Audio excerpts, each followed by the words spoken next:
ಹಗರಣ ಮುಚ್ಚಿ ಹಾಕಲು ಜಾತಿ ಗಣತಿ ನಾಟಕ. ಅಕ್ರಮದಿಂದ ರಕ್ಷಣೆ ಪಡೆಯಲು ಸಿಎಂ ಯತ್ನಿಸುತ್ತಿದ್ದಾರೆ. ವಿಧಾನಸಭೆ ವಿಸರ್ಜಿಸಿ ಚುನಾವಣೆಗೆ ಹೋಗಿ ಎಂದ ಎಚ್ಡಿಕೆ.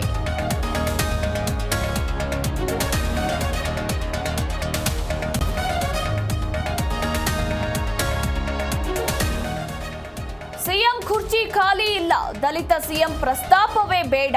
ಬಿಜೆಪಿಯವರು ಹಗಲುಗನಸು ಕಾಣ್ತಿದ್ದಾರೆ. ಸಿದ್ದರಾಮಯ್ಯ ಪರ ಸಚಿವ ಕೆ ವೆಂಕಟೇಶ್ ಬ್ಯಾಟಿಂಗ್.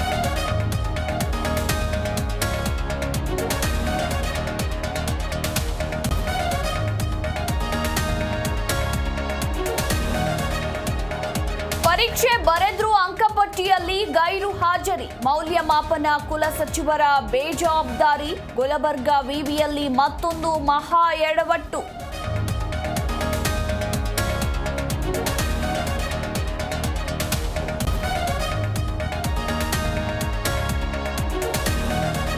ಬೆಂಗಳೂರಿನಲ್ಲಿ ಮಳೆ ಆರ್ಭಟಕ್ಕೆ ಜನಜೀವನ ಅಸ್ತವ್ಯಸ್ತ. 4-5 ದಿನದಿಂದ ಸರ್ಜಾಪುರದ ಮಂದಿಗೆ ಜಲಗಂಡಾಂತರ.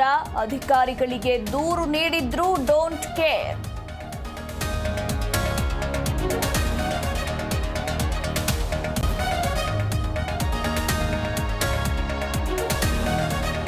ಖ್ಯಾತ ಉದ್ಯಮಿ ರತನ್ ಟಾಟಾ ಆರೋಗ್ಯದಲ್ಲಿ ಏರುಪೇರು. ಮುಂಬೈನ ಬ್ರೀಚ್ ಕ್ಯಾಂಡಿ ಆಸ್ಪತ್ರೆಗೆ ದಾಖಲು. ಆರೋಗ್ಯ ಸ್ಥಿರ ಎಂದು ವೈದ್ಯಾಧಿಕಾರಿಗಳ ಮಾಹಿತಿ.